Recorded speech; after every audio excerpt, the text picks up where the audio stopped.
Welcome to AVLSI lecture number 33, part 3. And today is the first session on the numerical on differential pair with MOSFET loads. Okay, this is the part 1. And yeah, let us begin. So in the last session, we have discussed the differential pair with diode connected load. So that is what is exactly which you see over here, right? We have identified the circuit that it is a differential amplifier with a diode connected load M3 and M4.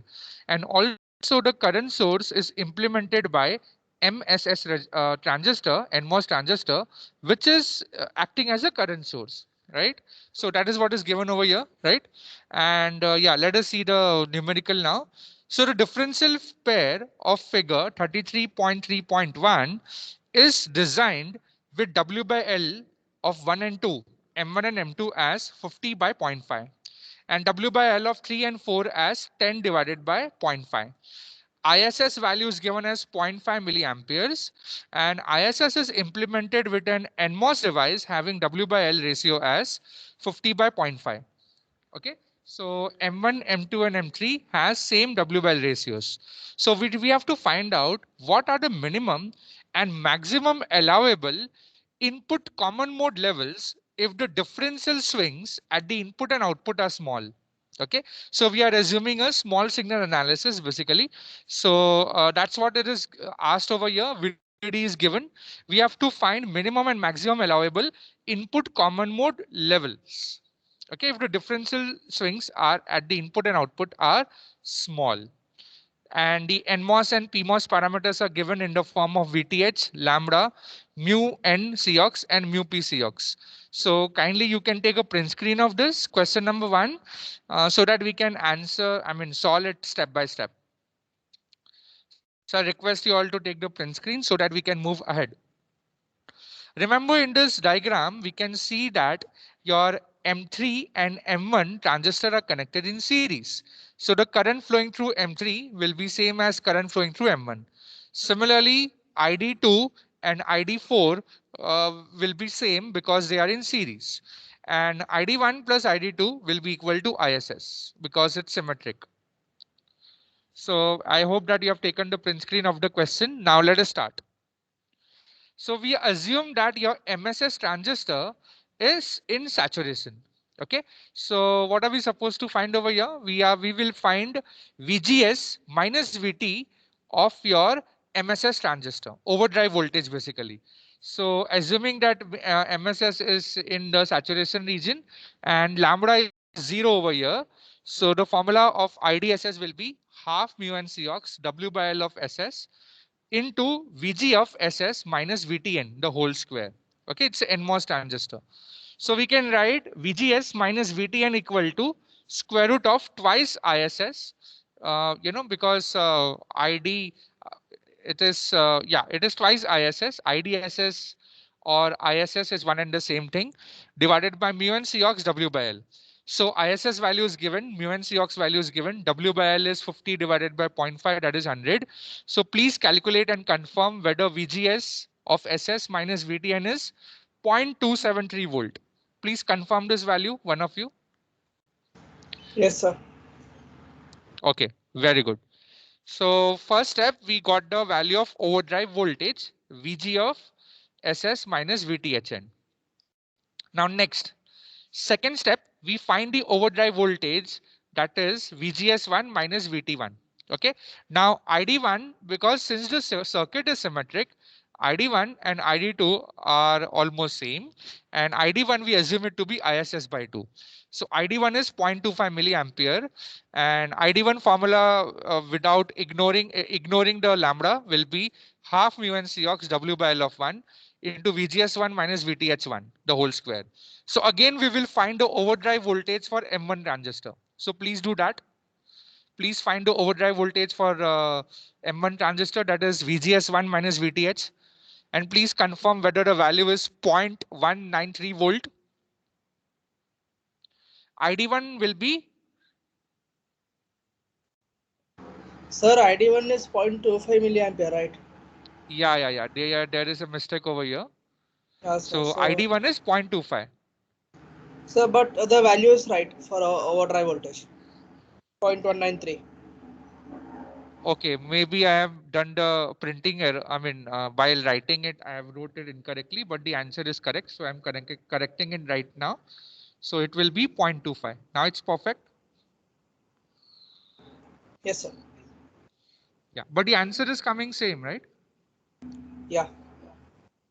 Okay, so we have found out.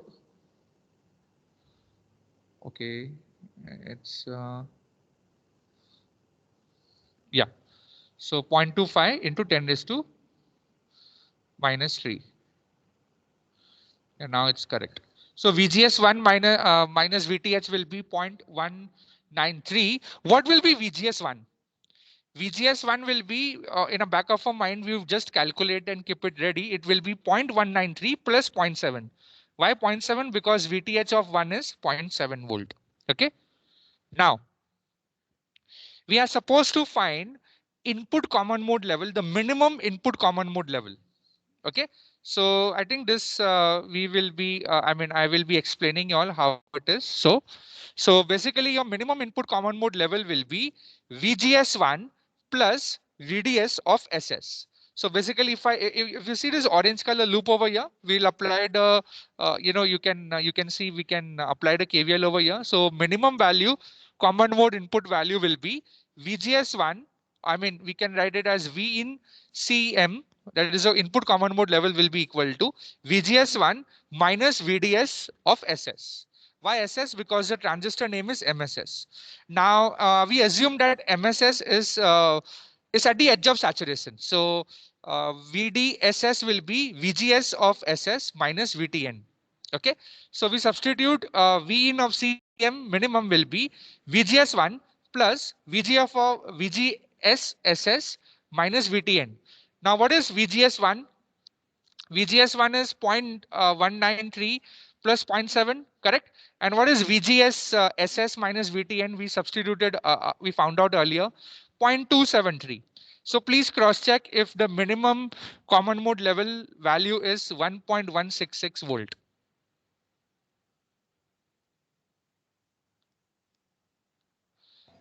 Yes, sir.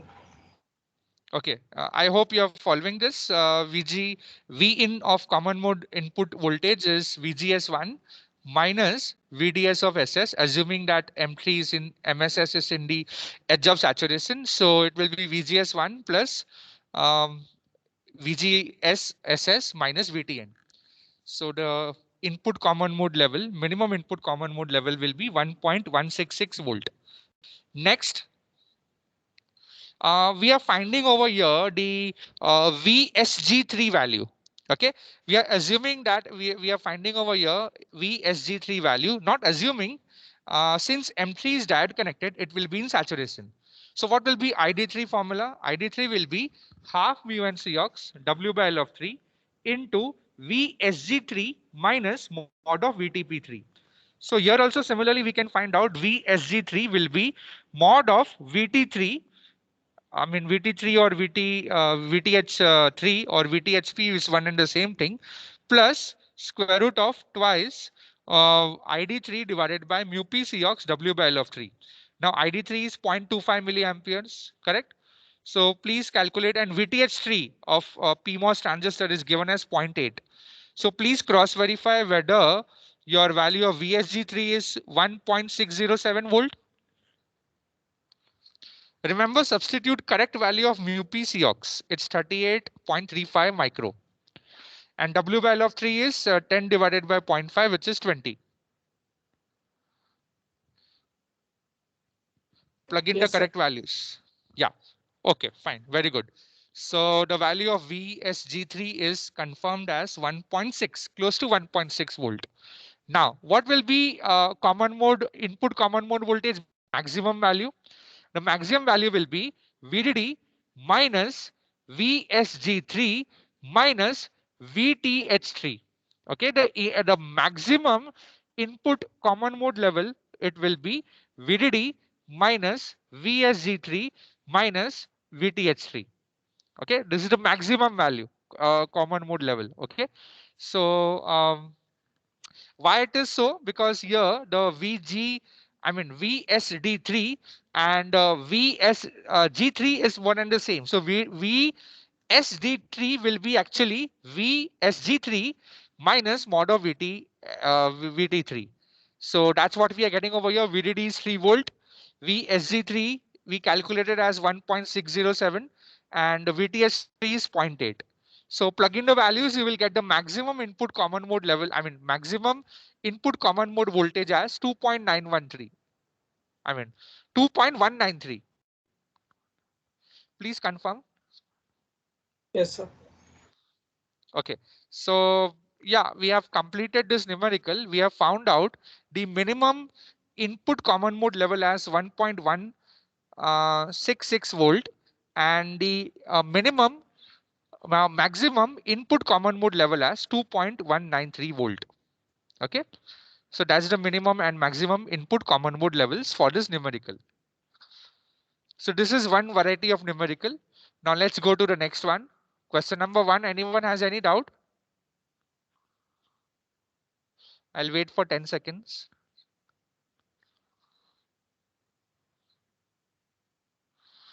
Okay, fine. Let's move on to the second one. So in the question number 2, we have been given a MOSFET differential amplifier using PMOS current source load. So basically M3 and M4 transistor will act as a PMOS current source load. And here we have been given an ideal current source, ISS, is 1 milliampere. And what are we supposed to find? Yeah, W by L of transistors M1 to M4 is given as 50 by 0.5 and ISS is given as 1 milliampere. VDD is 3 volt. We are supposed to find small signal differential gain. Okay. And for input common mode level of 1.5 volt, we have to find what is the maximum allowable voltage swing. Okay. The input common mode level is given as 1.5. We have to find out the maximum allowable output voltage swing.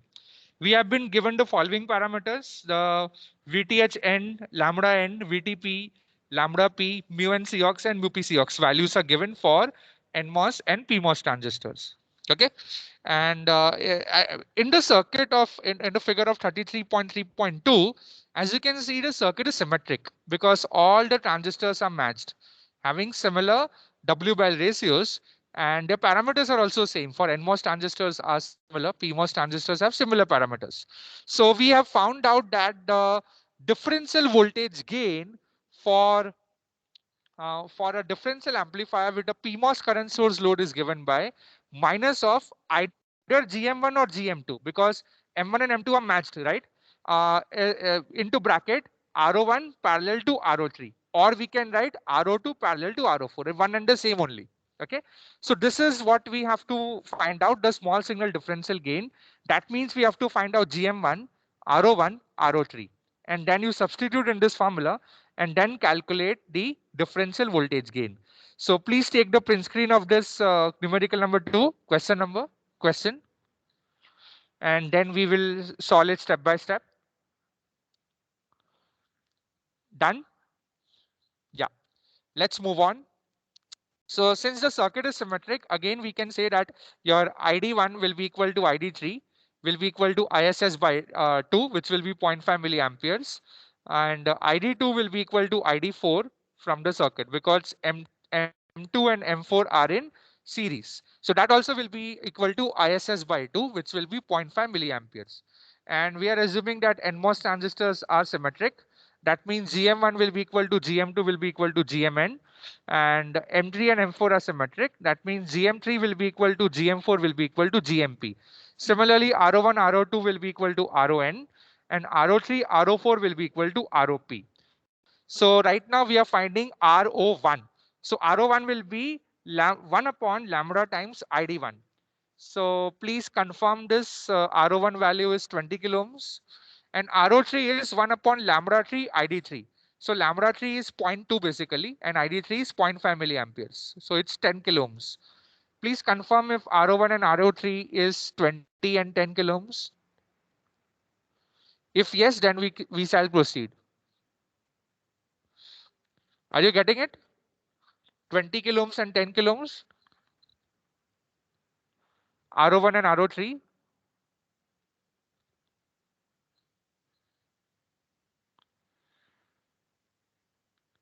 Yeah. And once you find that, we have to find GM1. So GM1 formula, we know that it's square root of twice mu n Cox W by L of 1 into ID1. So mu n Cox value is given, W by L is 100, and ID1 is 0.5 milliampere. So please calculate GM1 and let me know the answer. Calculate GM1. What is the answer of GM1? You take your time, I'll give you half a minute.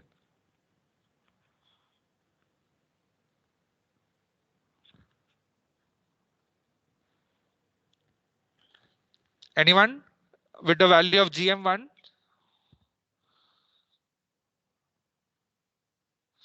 All the values are given over here. So you have to just plug in the values in the calculator and write the answer.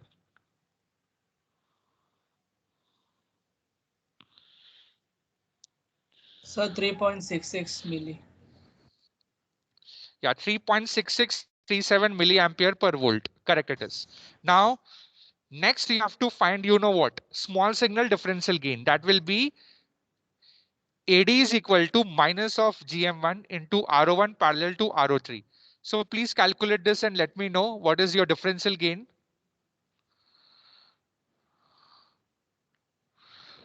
GM1 value you have found out, RO1, RO2, RO3, RO1 and RO3, you know the value, 20K parallel to 10K. So just a matter of substitution. What is AD? Differential voltage gain for differential amplifier.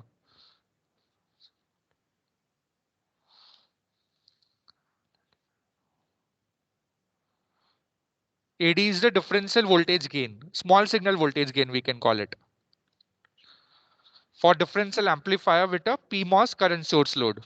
So what's the value of AD?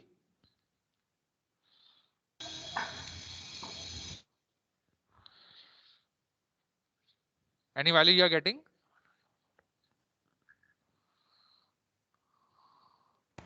So it's around 89.48. How much? 80? Oh, it's wrong. No, it's gonna be 24.42. See, 20K parallel to 10K will be lesser than 10K. Okay. So I don't know the exact value of 20K parallel to 10K, but that has to be multiplied with 3.66 because K Yes, I and 10 got it. raised to. 24.42. Achha, okay, it's 24.42 only. Okay, fine. Well and good. Yeah, good. And next, what is your V out 1 2? V out 1 2 minimum value. So this is directly the result. The minimum value of V out 1 2 will be V in of Cm minus VTHN. That's the formula for a differential amplifier of V out 1 2. I mean 1 or 2. Actually, it is not 1 2. It is V out 1 or V out 2 because it is symmetric, right? So minimum value of V out either of the nodes is V in of Cm minus VTHN. So that will be 1.5. Common mode input voltage is 1.5 and VTN value is given as 0.7. So it will be 0.8. Similarly, we will find V out 1 or 2 maximum value. So can anyone tell me what is the maximum value of V out 1, 2? VDD minus VSD3. Okay. And what is VSD3? VSG3 minus mod of VDP. Okay. Because we are assuming that M3 is again in saturation. And why we are writing VSG3? Because it's a PMOS transistor. So your V out of 1 to maximum value will be VDD minus mod of minus VSG3 minus mod of VDP. Okay. So next we have to find out the value of VSG3 minus mod of VDP. So ID3 is given by half mu n Cox W by L of 3. Okay. Into VSG3 minus mod of VTH the whole square. So from here, VSG3 minus mod of VTH3 will be equal to square root of twice ID3 divided by mu P Cox W by L of 3. So plug in all the values, you should get VSG3 minus mod of VTH3 as 0.51. Are you all getting 0.51? Please confirm.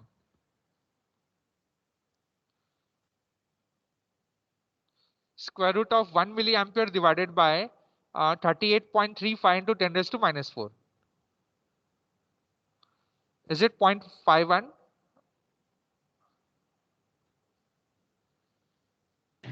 Yes. Okay. So from here we can get the maximum value. V12 maximum value will be VDD minus 0.51. That will be 2.49. Correct? So, but what is the maximum swing at the output of a differential amplifier? It is twice of that, right? Because we are finding the node voltage, output node voltage at one node, V out 1 or V out 2. So maximum swing will be twice of V out max minus V out minimum. So V out max is 2.49 and V out minimum we found out to be 0.8. So the maximum output swing, maximum swing at the output of this differential amplifier will be 3.38. Okay, so such kind of numericals are very popular. Similarly, you can be asked for, diode connected load also. This is PMOS current source load. So getting the answer, final answer 3.38. Any problem in that value? So the advantage of differential amplifier is that you will get twice the swing. 3.38 is the swing. Can anyone confirm whether you have reached this step? Yes, sir. Okay. Yeah. So I think with this we complete numerical number 2 of differential amplifier with MOS connected loads. So this completes the part 1 of numerical on differential pair with MOSFET loads, and it concludes AVLSI lecture number 33.3. Okay, so that's it. So next time, in the next topic, we will be continuing a discussion on numericals on differential pair with MOSFET loads part 2.